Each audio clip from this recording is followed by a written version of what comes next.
It's with great pleasure that I welcome back Dr. Sean Patel, who's the CEO and founder of Prep Expert, the title sponsor of the College Admissions Process podcast. Sean, you have a special message for the listeners? Hey, John, I just wanted to mention for all the parents and students who are listening to this great podcast, we have a really special offer only for listeners of the College Admissions Process podcast for Prep Expert. So, if your student is going to be taking an online SAT, ACT, PSAT course anytime soon, or is looking for one-on-one tutoring with top 1% tutors, head over to prepexpert.com. We offer live online courses for every college admissions exam.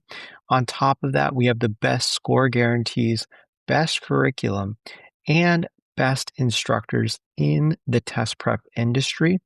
And just for listeners of the College Admissions Process podcast, you can get 20% off any online SAT or PSAT or ACT course, as well as one-on-one tutoring. So you can get 20% off.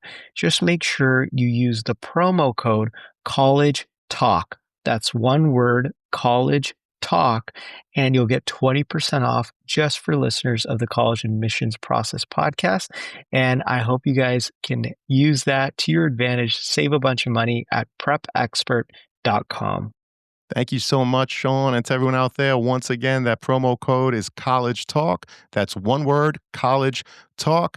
Thank you all, and best wishes. Welcome to The Cap, where we are here to speak with college reps and other professionals in the field of college admissions to help answer all your questions and guide you through every step of the process. So if you're serious about college admissions, you've come to the right place. Are you ready? Let's talk about it. And now, here's your host, Dr. John Durante. Welcome to The Cap, the College Admissions Process podcast. I am your host, John Durante, and it gives me great pleasure to welcome Miya Walker, who's the Director of Admission at Agnes Scott. Miya, it is so great to have you here to do a follow-up episode on Agnes Scott. How are you? I'm doing great, John. Thank you so much for thinking of Agnes Scott again and having us here. I didn't do the podcast last time. One of my associate directors did. So I'm really excited to be here as well and to chat with you about Agnes Scott. Well, thank you so much. We're equally excited to have you. So, Miya, for listeners who may not be as familiar with Agnes Scott College, how do you describe what makes Agnes Scott distinct, particularly as a women's college focused on leadership, equity, and global learning? That's a fantastic question. There's a lot of things I could say about Agnes Scott, but I'm going to keep it as concise as possible. I think obviously we're a historic women's college. We've been around since 1889, which is such a phenomenal thing for our history and really just the history of our nation that we are still able to be here as a women's college. So it's something we're very proud of.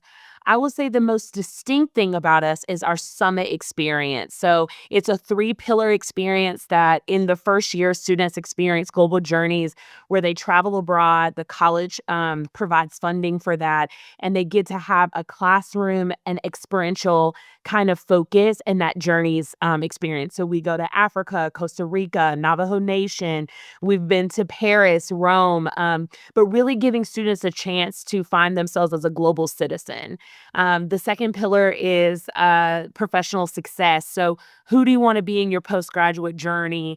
And how can the Career Exploration Center and all these mentors on campus, faculty, staff, help you get to those goals? And then finally, our third pillar is leadership development. So kind of building both journeys and professional development together, but we require our students to take what we call leadership development courses, LDR for short, where they're taking classes to help them think outside of their own leadership concept and what it's like to be a leader in their own definition, but in a greater community.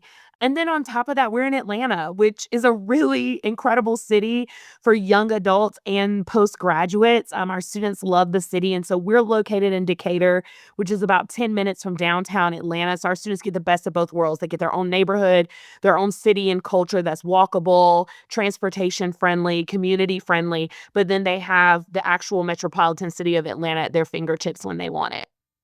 Well, that's terrific. We love Atlanta, and what a great overview of Agnes Scott. Now, as you mentioned, the last time we had Agnes Scott on the podcast was back in January of 2024. So What are some of the most meaningful developments since then, academically, culturally, or in terms of student opportunities? Yeah, 2 years flies by, doesn't it? That's crazy to even think about, but I would say that, our most popular academic programs fluctuate at times, but psychology is still number 1, and it has been for, I mean, decades at this point. I think that what I always challenge students to think about when they're thinking about a liberal arts institution, and particularly Agnes Scott, is not just what top majors are, but what can those majors do for you? And I think there's a lot of versatility in all of our major and minor programs. That's why our students are always interested in multiple disciplinaries and multiple experiences. So for sure that, but then we have creative writing, political science, our pre-health programs, biochem, et cetera. We have astrophysics that has just grown extremely in the last 2 years, and shown itself to be something that our young students are interested in. And so academically, we're still creating women of their times, which is what we say in our mission statement. We're a very mission driven institution. And so everything we do has to align with that. And so we're excited on that front. I would say big things that have really shifted is like residence hall renovations, main hall, which is our main building on campus. Our original campus was renovated and reopened fall 2024. And so that has been exciting. We're unique in that we have this working living complex in our community. So where my office is right now, the 2, 3 floors above me in Rebecca Scott Hall, students live there. And so that's how Main Hall is. The president's office and the Career Exploration Center is on the first floor, and then there are students that live above them. We love it. We feel like it creates an immersive community, and we also get to see our students. We know our students, and we get to know them for 4 years, which is really a privilege that you don't always get in enrollment. So I think that those are the things that we've been focusing on: staying mission driven, staying focused on the academic prowess of our students, what they want to explore, how they want to do it, and then also, just really continuing to update our community and reflect the times. Well, that's terrific. I love how you talked about all of the innovation and your inclusive community. But a lot of students, they're interested in hearing about that thing we call the application itself. So, Mhm. can you walk us through the different application options at Agnes Scott? And of course, we're talking about early decision, early action, and of course, regular decision. And how, if at all, do those pathways impact admission or merit scholarship opportunities? Yeah, great question. We are a Common App only institution. We are a college that uses the personal statement prompts from the Common App. And then we also have our own supplement questions that we ask students to complete, really summit focus, really trying to learn them from a more intimate level than the personal statements. When it comes to our application deadlines, I'll answer it in 2 ways. So, our priority deadline is January 15th, and that's our early action 2 deadline, and our merit scholarship priority deadline. So, for students who could be eligible for our presidential scholarship, and receiving an invitation for that, we ask that they apply and complete their application by January 15th. We do offer early decision, early action 1, early action 2, and regular decision. However, we are a rolling admission, rolling decision university. And essentially, we do that because we want students to be able to have access to education, and we don't want deadlines to be so much of a barrier that they feel like, oh, I can't apply to Agnes Scott because I'm not going to be able to get my information in on time. Also, we are a test optional institution, and we continue to be. We've been test optional, think about 15 years now. So this was a pre-COVID decision. COVID did not influence that. So we're very well versed in reading a test optional application. And we really want it to be the student's choice if the testing is a part of that decision. I would say for us, which application deadline is not really our focus. However, we do have that priority decision deadline of J15, and we want you to be a part of that. But essentially, we really want students to make a strong financial decision. We want students to make a strong fit decision. And we recognize that there's multiple aspects to how that works. So we're a pretty hands on admission office. I mean, that's the privilege of being a small college. And so we're there to walk you through your financial aid award letter, kind of help you figure out where you're at, what kind of support you need in this process, getting to the May 1 enrollment decision deadline. So we do have these deadlines, application deadlines. They are important because life is deadlines and navigating that is very important. But really for us, it's when are you applying? If you get admitted, then what's the next steps? We're kind of guiding you that way. That's more important to us than just meeting the application deadline. Well, we appreciate that. And you mentioned so much. First of all, rolling admissions, which I know we have a very bright audience listening, but just could you elaborate just a little bit more in terms of what does that mean at Agnes Scott that you're rolling admissions? Sure. So what it means is prior to us not being rolling admission is that there was a set decision release date that went with the application deadline. So we'll just make some deadlines up here. For example, our early decision deadline is November 1. So maybe we would say by November 20th, all early decision students had to release a decision. What we realized was that was not efficient for us as an institution. It doesn't mean it doesn't work at other institutions. It just didn't work for us. And we were able to release decisions quicker. And so we went to more of a 2 to 4 week model to where when students applied, we read their application and released a decision on a biweekly basis so that they knew more in advance of where we stood with their admission decision. So instead of having them wait to this specific deadline and hoping for it, we just went ahead and processed the application and read it in the holistic review so that they could know where Agnes Scott stood with them at all times. So we went from releasing on these set deadlines to rolling, which means almost weekly, a student could receive a decision within that 2 to 4 week timeline of when their application has been completed. Well, I appreciate you explaining that, and especially the fact that you're really putting the students first. You want to give them all of the information in time for them to make informed decisions. And if Agnes Scott is not going to be for them, then it's good for them to know that early so that they can make their other plans. Now, another thing that the students are very much interested in is knowing once that application is submitted, what happens behind the scenes? In other words, who reads the file? How many people are involved? And what elements tend to carry the most weight in your holistic review?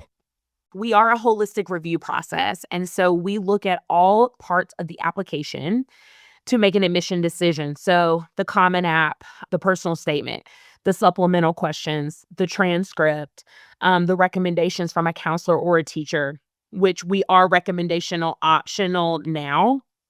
Um, that is a decision that we shifted last year. So since the last time we've been on this podcast in January 2024, we became counselor and teacher recommendation optional. But if a student submits them, we absolutely review that.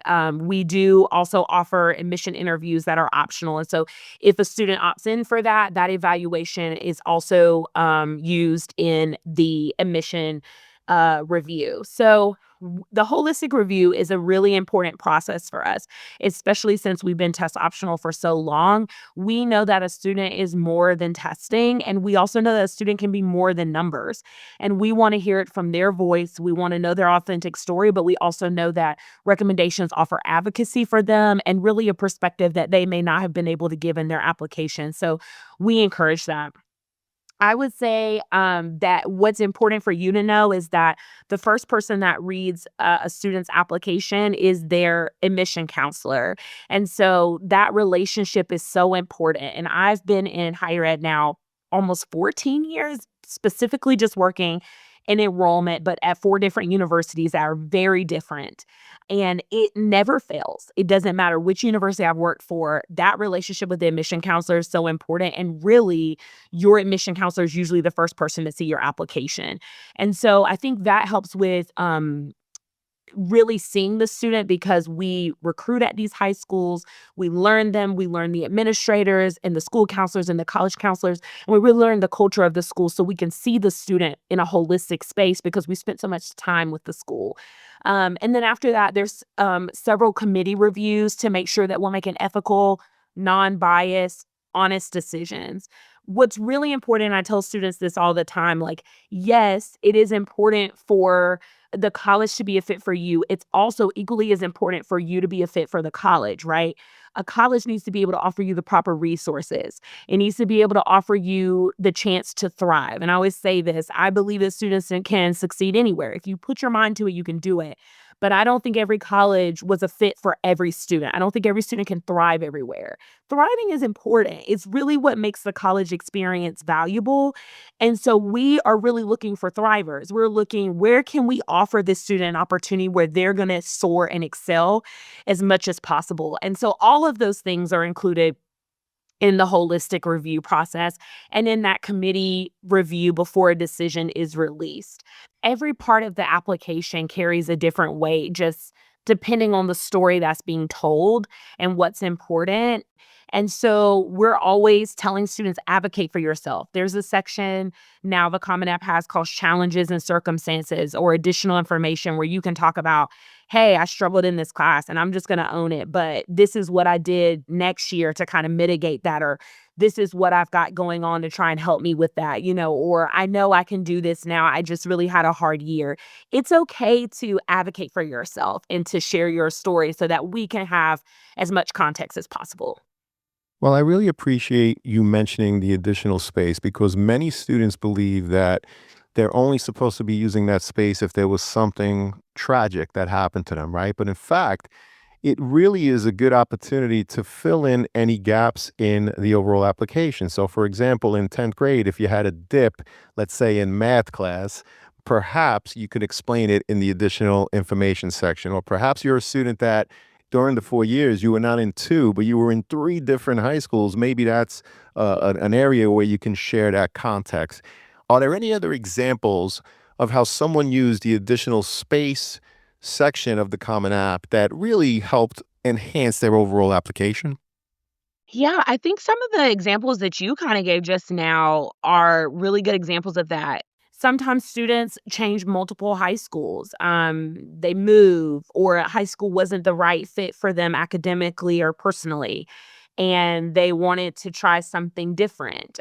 They went from homeschool to a brick and mortar school, or they transitioned to a virtual school. All of those examples are justifiable for that area. You struggled in a grade, you had something happen that maybe was a hiccup.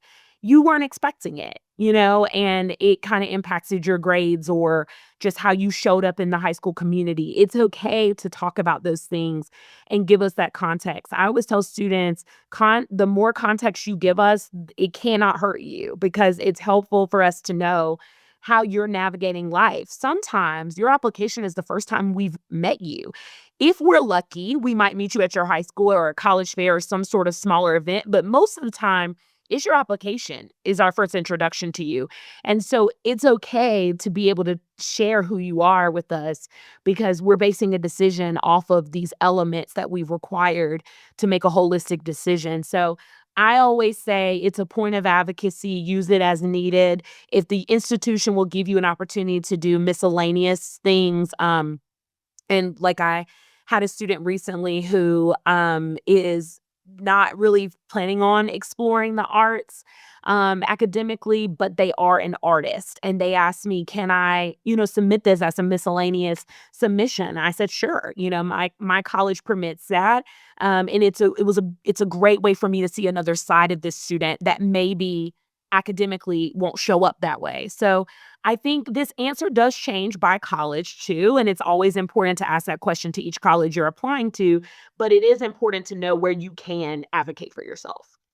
Well, we appreciate that. And thank you so much for sharing the example of the student. But I also want to repeat something that you said, which is the first time you're introduced to the student is actually, in most cases, when you're reading their application. So, students, the lesson to you is that the application review committee, if you will, they are strangers. Whether it's one person, two people, you have to approach it with the fact that whoever's reviewing your application is a stranger. So, you have to make sure that every part is complete, complements each other, builds upon each other. And going back to that additional space, if there's more context that you need to share it there so that you're creating the most overall complete package, if you will, for the admissions representatives who, in most cases, really do not know you. Anything else you want to add to that, Maya?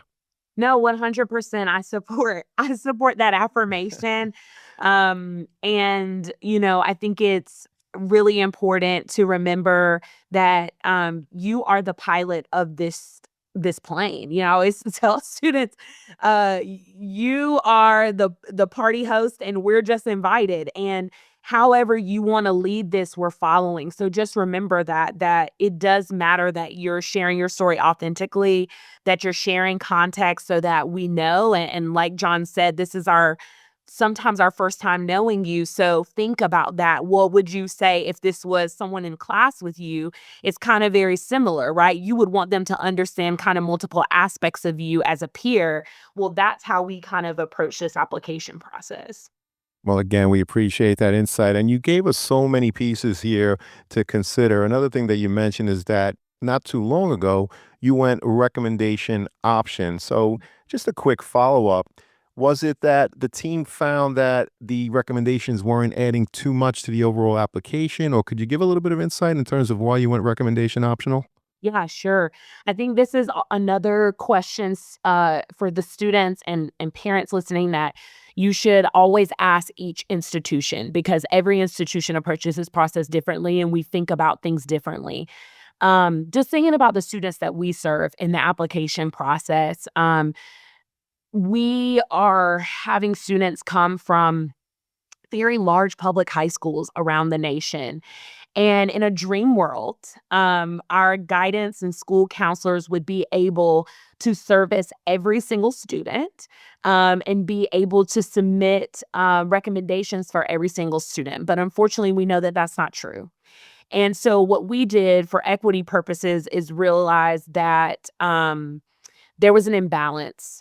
And that sometimes it was just hard for our students to get a teacher or recommendation or counselor recommendation when they were applying. And so, just to make it as equitable as possible, we said we're going to make the recommendations optional. If a student wants to send them in, 100% we will review them and consider that evaluation in their admission decision. But if they don't, we are prepared to see the student holistically without it. And I think it moved an obstacle for some of our students to be in the admission process and not have to stress, why, I'm following up with this teacher, it's coming, Miss Walker, all of these things. And also they're kind of, trying to battle some other things that really are just not their responsibility as students to navigate. And so it just became apparent. I will also say, just as the state of Georgia, many of our schools are recommendation optional or don't require recommendation. And so it just felt like, with us recognizing that and also knowing where we are, it felt like the best decision for us. Well, again, we appreciate that insight. And let's break down the oral application even further, if you don't mind. Mhm. Maya, when reviewing a transcript, for example, what matters most to your team? Course rigor, grades over time, trends, or context within the high school? And do you recalculate GPA or evaluate students within the framework of their school and whatever GPA they share with you? Yes. So, well, all of the above, John, all of those matter to us. I think a great space that we're in at Agnes Scott is we are able to see the potential of a student. And so, yes, GPA matters. Yes, grades matter. And they just matter in general. They matter in this process across the board for everybody involved. Um, it also, we do care about trends. We do want to see you excelling and we want to see you challenging yourself. We also know that sometimes you get a C and that's life. And maybe you tried really hard in that class, but you just, that B was just not there. We take all that into consideration, and we don't feel like one C or two C's is a downward trend. We sometimes see that sometimes students have tried really hard and it just wasn't there for the B or the A. Rigor does matter. We want to know a student is challenging themselves within the high school context. Um, and a question that I've gotten a lot throughout my career is, well, would you rather see a C in AP or an A in college prep? I'd rather see an A all the time. That's what I'd rather see. But I do think that when you challenge yourself, the idea behind rigorous courses is to prepare you for college. And the more that you can challenge yourself and the more that you can challenge yourself within your high school context, the more you are prepared for that transition to college. However, everyone that went to college, and John, you and I know this, everyone that went to college, everyone that graduated from college did not take IB courses, did not take AP courses, maybe took honors courses, or maybe took college prep courses because that's what they can handle. And that's okay too. We have a mixture of academic performance at Agnes Scott, and our goal is to get them to graduation. We want them to be great citizens of the world. We don't think numbers are the only thing that defines them. So, in a complex answer, all of the above, but also it doesn't mean that you shouldn't dedicate your time to your academics. It doesn't mean that you shouldn't challenge yourself. You should do all of those things. And really, because it's for the betterment of you as a student, not just because a college wants to see it. And you should have a conscious conversation with your supporters and your school counselor about what, or your college counselor about what works best for you. But it also means that at Agnes Scott, we are prepared to support you and help you transition into being a college focused student. And so college readiness matters, and that's why rigor is a thing. But rigor isn't about just getting into college. It's about the betterment of what your performance will look like in college. Hey, podcast friends, if you've been enjoying the College Admissions Process podcast, I'm excited to share my new book, Straight from the Admissions Office, Insider Strategies for College Applications. It's packed with insights and tips from over 250 podcast episodes with admissions professionals designed to make the college process less overwhelming. Whether you're a student, parent, or college counselor, it's a valuable resource for navigating the admissions process. By grabbing a copy, you're also helping to support the podcast. The links are in the show notes. Thank you, and best wishes to all with the college admissions process. Well, we appreciate that. I love how you talked about, the rigor, the numbers. It's important, but it's not the only thing because you, of course, want to admit students that can handle the work, but you also are building the wonderful community at Agnes Scott, which is why this thing called the activities section of the Common App is very important. But the activities section can feel very limiting, Maya, since it only allows for 150 characters. That's not words, it's 150 characters per activity. So, what tends to stand out to your admissions readers? And can you share an example of a student who demonstrated leadership, impact, or commitment in a meaningful way using those 150 characters? I will say that the extracurricular, what I've noticed throughout my career is that the extracurricular section is a section that students are the most modest in. They don't want to talk about themselves because they feel like they're being obnoxious, or they don't want to give themselves complete credit for all the things that they're doing. What is shocking when you're reading an application is when a student maybe put one or two things in their extracurricular section, but then we read the recommendation and the school counselor or a teacher is like, they work part-time, they're SGA president, they're in the marching band, they're listing all these things. And we're like, where was that in the extracurricular? And so we still consider that because we're like, this is a recommender. They know this student. So they're adding these things because they know that this is happening. But students, if I can talk directly to you through this podcast, you have the rest of your life to be modest. That can come in adulthood. You'll learn that throughout life and humility. The college application process is not a time for you to be humble, and you don't have to be modest. Talk about yourself. Brag about yourself. You've been doing stuff. You've been busy. You've been engaging. You've been doing community service. You're involved in your religious experience. You work part-time. You might work almost full-time. I mean, it varies student to student, and that's important for us to know because that helps us build the story of how you are navigating your high school experience and how you're doing your time management. I talked about the miscellaneous section in the beginning and if a college will allow you to add things to that section. And adding a resume, if a college will allow you, is a great way to expand on your extracurricular involvement if you're feeling limited by that 150 characters that John was talking about. And so using that as an opportunity to support yourself and continue to advocate for yourself is really helpful. I also want to talk to the student who's listening to that and is thinking, oh my goodness, I have not really been involved. I've had a myriad of things, or I haven't had time, or I'm a caretaker at home, or I have responsibilities with my siblings. What do I do? Well, tell me about that too, because that is what you've been doing. And it's okay. It doesn't make you less college ready because you haven't been able to throw yourself into activities and extracurricular opportunities. It's still a part of your story, though, and it helps us understand what you've been doing.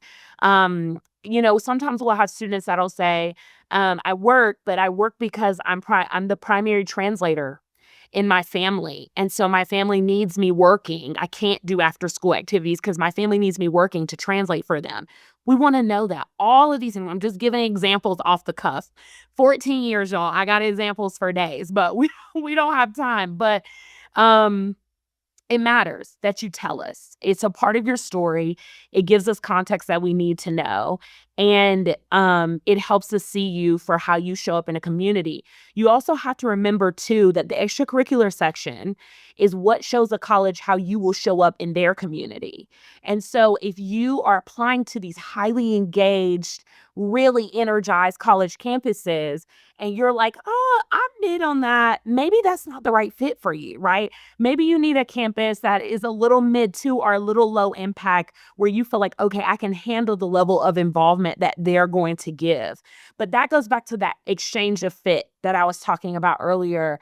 And I think that sometimes, like you said, John, people don't talk about the extracurriculars enough because we're not always thinking about that. The essay gets a lot of attention in this process, but the extracurricular is just as important too. And I would say that it's really where you get the freedom to show us how you move throughout your life.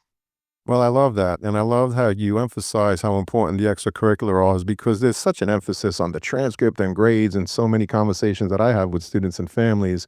And I really appreciate the fact that you talked about students.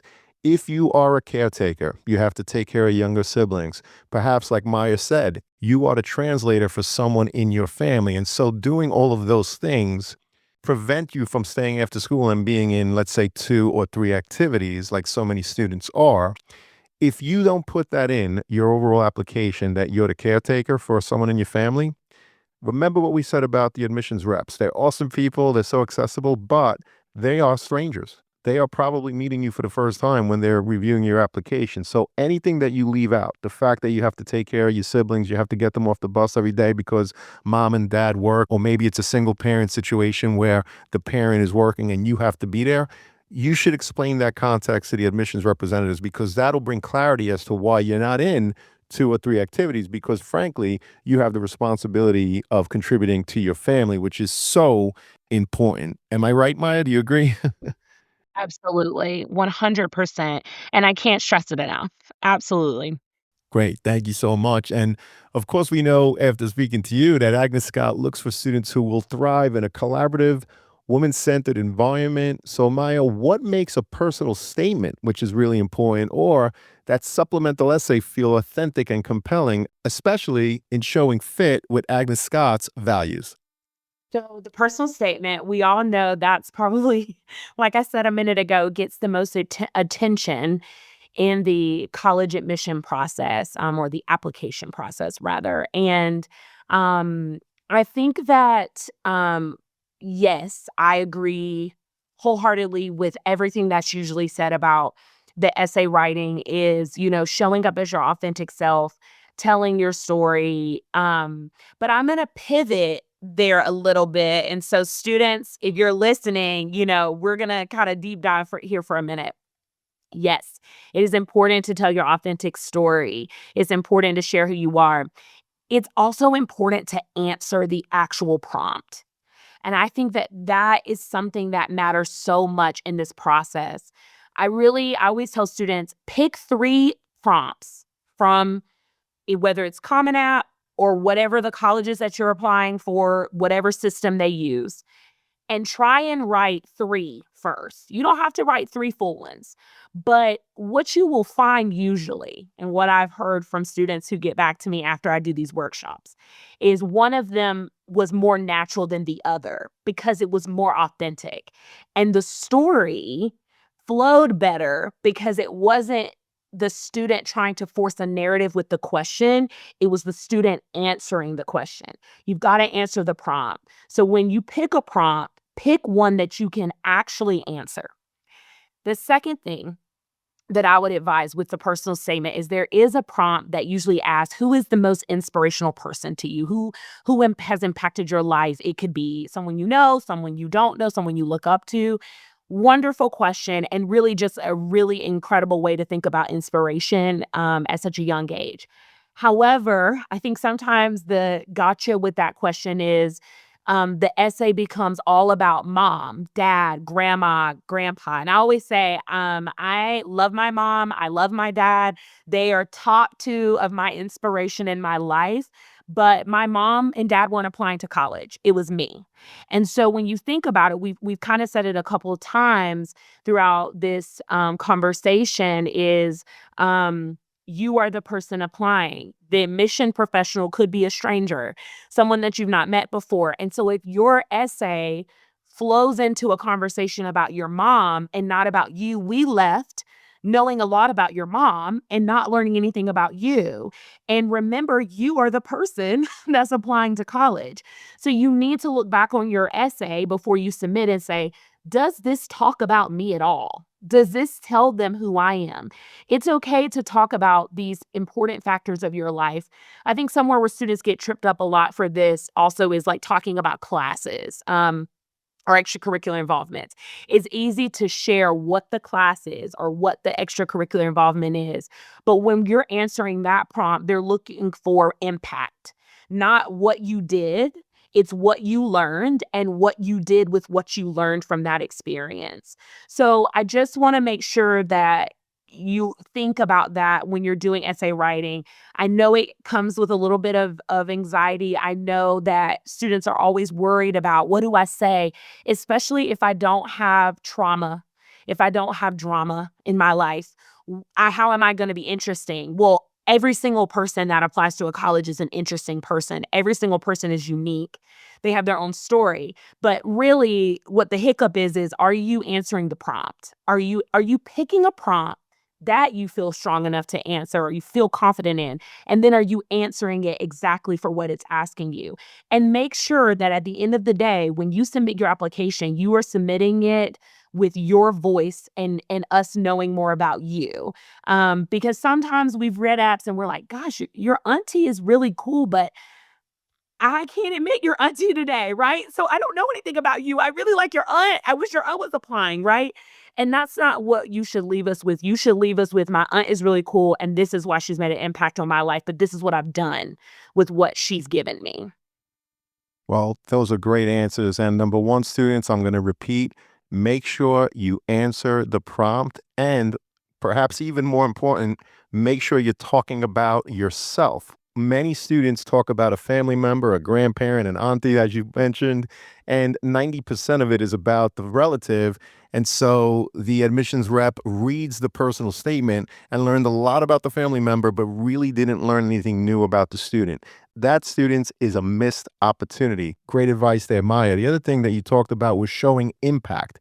In the activities section, students, don't just list what you did. Talk about what you did, but more importantly, what did you learn from it? What did you gain from it? How did it shape you? You really want to give insight in terms of why you did what you did as opposed to just listing it. Now, the supplemental essay, we talk a lot on the podcast how it's important in the supplemental to demonstrate your understanding of the institution, what it means to you, how it resonates with you, and why that school seems to be the right fit for you. And you talk about your 3 pillars. You did a great overview at the beginning of the conversation. So with the supplemental, how important to Agnes Scott is it for students to demonstrate their understanding, perhaps of your 3 pillars, your mission, your philosophy, your values? If they could demonstrate that, perhaps show examples of what they've done in high school that's in line with that, Is that a supplemental that's going to help put a student in a good light? This is my theory. This is not an Agnes Scott theory. I think that colleges offer a supplemental because they want to give you an opportunity to really show yourself and how you see yourself fitting into that community. And when we use the Common App prompts, we're not always able to do that because those are prompted by the Common App. But the supplements are ours, and we get to say, here's what's important to us. What do you think about these topics? And so I really enjoy them. And I enjoy seeing other colleges' supplementals and just seeing how they are defining and thinking through those things. So the quick answer to that is you should take the supplemental responses just as seriously as you take the personal statement responses. And we do read them. That's always something funny that I've been asked, like, do you actually read them? Yes, I read every single one. I'm not asking you anything that I don't want to read. So we are reading all of them. I think for us, with our supplement questions, Summit, as I talked about earlier, is such a big part of our culture, curriculum, experience at Agnes Scott. And so it kind of felt natural for us to create supplement questions around that so that we could kind of show students like we care a lot about a global mindset. But also, we recognize that everyone's global mindset is different depending on where they're at in their life and what they've been exposed to. And that's okay. We're excited about taking you to the next level. So tell us where you want to travel to. Tell us what issues that are happening in the country or the world matter the most to you, and what do you want to do at Agnes Scott about it, or how do you want to be involved to kind of get your feet wet in those opportunities. We also have a question about things that are non-summit related. So, what's your favorite nonfiction or fiction work that you've read, listened to? That is hands down always been one of my favorite questions, and I've been fortunate enough to work at a couple universities who ask that. I mean, I've seen everything from Beyonce's Dangerously in Love album and just like a breakdown of why that was so meaningful to them, which I personally love, and to The Great Gatsby, to Kill a Mockingbird, but a student that maybe not be from the South. So their experience reading To Kill a Mockingbird from another world point of view is so unique as a Southern institution. And so I just think that the supplements give a student a lot of freedom to express and to show us more depth into what they're interested in and how they see this college growing that interest. Well, we appreciate that. And I love the examples. And I really appreciate how you're telling the students to really take the supplementals seriously because many students spend so much time on the personal statement, which of course can be shared with multiple colleges or universities. But another mistake that students make is that they'll write an answer to one supplemental question and they think that for the supplemental, they could share that with multiple schools, which is really a mistake because to your point, again, you're asking about your values specific to Agnes Scott. And so if I write a supplemental answer to your institution, it's not going to necessarily apply to some others. So students, take your time with the supplemental. I know a lot of students get frustrated because it takes a long time to get the personal statement right for many students. And then they see, oh, two supplementals. You know what? I'm going to just rush through this. Big mistake. Remember, each part of the application has to complement and build upon the next, providing the best light in terms of who you are as a potential candidate, in this case at Agnes Scott. Another thing that students and families need to take seriously is obviously cost of attending. So Maya, affordability, of course, is a major factor for so many families out there. What should they understand about Agnes Scott's approach to financial aid, scholarships, and supporting students throughout their 4 years? Absolutely. We do offer merit scholarships. We offer the 100K plus promise, and it is a scholarship that ranges from $25,000 to $32,000 based on your weighted 4.0 GPA, and that is where we recalculate for the scholarship. It is really important to us to offer merit scholarship. We know as a private institution and that it can be costly to go to college. And we have really open and bold conversations about that as an admissions team. But we also are here to help you figure that out. We also offer a campus visit grant that we give to students when they visit anytime. So weekday for a large event, we stack that on top of the merit scholarship. We also award the Atlanta grant for students who live outside of Georgia or internationally, which is about $3,000. That's renewable for 4 years. And so that's another thing that's really important to us is most of our grants and scholarships are renewable for 4 years. We are a FAFSA only institution, so we do not look at the CSS profile, but we will require students to submit the FAFSA, and that's really important to us so that we can give you a proper financial aid award letter and really guide you through the financial aid conversation. So we're not a school that admits you and then asks for the FAFSA, sends the award letter, and then we're like, okay, let us know if you're ready to come here. We say, okay, the award letters hit the mailbox. It's in your portal. Okay. Let's find some time to sit down, you and your supporters. And I've got an Excel sheet and we're going to run these numbers and see how we can make this work for 4 years. Because for Agnes Scott, when we say affordability, we're not talking about first year. We want students to graduate from Agnes Scott. We want you to have a full 4 year experience. And so it's not just about that first year, it's about the sophomore, junior, and senior year too. So we have a real hands-on approach. We have an incredible Office of Financial Aid who is so well equipped to navigate students through external opportunities when it comes to loans and additional grants and outside scholarships.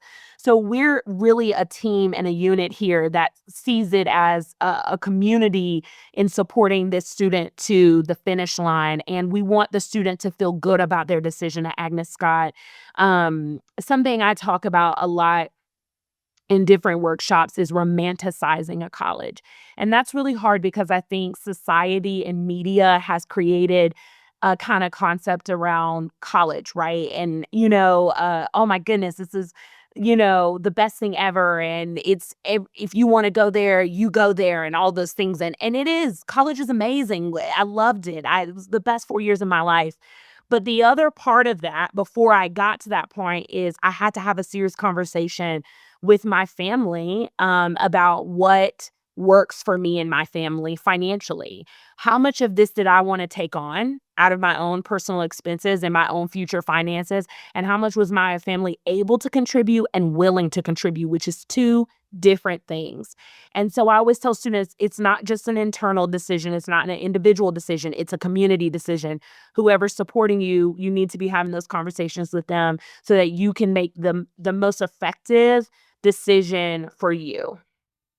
Well, I love the way you articulated that and your hands-on approach. You're not just looking at that freshman year in terms of what that's going to cost, but you're looking at freshman, sophomore, junior, and senior year because to your point, you want to admit students, but you also want to ensure that they're successful so that they do end up graduating. So again, we appreciate that. And Maya, this has been a phenomenal conversation. Before I get to the last question, I always like to ask, is there a question I didn't ask today or a topic that hasn't come up yet that you'd like to share with us now? Honestly, John, we could go on for another hour talking about all the amazing things that come with students and applying to college and the fun. I will just also kind of add an extension. I introduced the idea of romanticizing a college, and I want to make sure that I'm clear about this. It's okay to have a dream college. It's exciting. This process is exciting, and it's okay to know where you want to be. But it's also okay to fall in love with other colleges too. It's okay to have a college B, a college C, a college D. If I'm transparent, my alma mater was not my top choice. It actually wasn't even on my list when I really was heavily going through the list part of this process. It was something that was introduced to me by a family member, and I went and visited and fell in love. I mean, completely head over heels in love. And it was so much so that by the spring, my parents said, Maya, you need to go here. Like, you need to go here. And it ended up being the best decision. I am a women's college graduate, so I'm a little biased there, but it ended up being the best decision for me. And now I can say so many years later, I can't even imagine who I would be if I didn't go there. So think about that when you're creating lists or when you're on TikTok and you're seeing people talk about their college experiences. It's so important to visit, to see it for yourself, and to know what's important to you and lead with that. Well, that's tremendous advice. And unfortunately, it does lead us to that last question, which is, Maya, what are your top three pieces of advice? And you've given so much, but what are your top three pieces of advice for students and their families who are preparing for the college admissions process? For sure. Well, I guess I'll just repeat myself, but yeah, like the last one is visiting campuses. You gotta visit the campus, see it for yourself. You're your own individual, unique person. You deserve to see something for yourself and make your own opinion about it.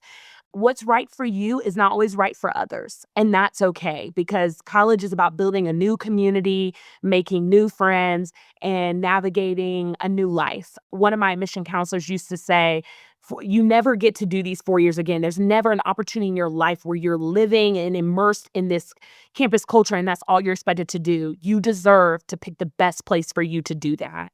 So I would say that's number one. And number two, something I always say is that there is still joy in this process. We've talked a lot about the application process and kind of the stress of building it, the personal statement. What do I write? What do I say? Like all of these anxieties. But essentially, the idea around choosing a college was fun. It was exciting to I remember when Facebook came out and we got to put where our college was in our bio, like that was so exciting to just be branded with the community that you felt so strong about. And I consider that joy, and there's still joy. So when you're feeling stressed or you're feeling like John said, I've spent days on this personal statement and I'm tired of reading it. Remind yourself that when I pick this and when I choose this place, it's going to be the right place for me and I'm going to enjoy my experience there. And I would say the last thing is to remember to advocate for yourself. You are your best advocate. And this is kind of like a 2-for-1 with parents too. Students, there is a place for your parent and supporter in this process. It doesn't mean that we don't think you're a capable young person going into young adulthood. We absolutely think you are. But don't leave your supporters out in the dark on this. They're excited too. And so I know there's sometimes you're like, Mom, you keep asking me about this. I'm so tired of talking about the application process. But she's asking you because she cares. And she wants you to feel just as good about your decision because that's going to make her or your dad or whoever's supporting you feel just as good too. So students, make some space for your parents and supporters in this process, and parents and supporters trust them that they are receiving this information, that they're managing this at the best of their ability. At 16, 17, 18 years old, we all been there. They're doing the best they can and they're trying to figure it out. And so maybe if it's once a week, you talk about college and that's it, or twice a week, you all set that standard. But it's important to give each other grace in this process. I think that's such great advice. Give each other grace in the process and truly try to enjoy it. I remember going through with my own family, my two daughters, and I really did. I loved it, which is what led me, of course, to this podcast. But more importantly than that, Maya, you are awesome. I really can't thank you enough. It's so clear as to why Agnes Scott is so lucky to have you, as were we during this conversation. I am going to have you again in the future, so be ready for an invite in a year or two. Okay. Thank you so much, Maya. You're awesome. Thank you so much, Sean. It's been great. I look forward to our future conversation. So do I. And to everyone out there, just want to say thank you for listening. Good luck to you all and best wishes. Thank you for joining us on this episode of the CAP, the College Admissions Process Podcast. We hope you enjoyed the show. If you did, please don't forget to tell a friend and follow us on Facebook, Instagram, Twitter, and wherever you listen to your podcasts. I am your host, John Durante, and I look forward to seeing you on the next episode of the CAP. Thank you for listening to the College Admissions Process Podcast presented by Prep Expert. Prep Expert offers live online SAT and ACT courses with the best score guarantees, instructors, and curriculum. Go to prepexpert.com to guarantee your child's success.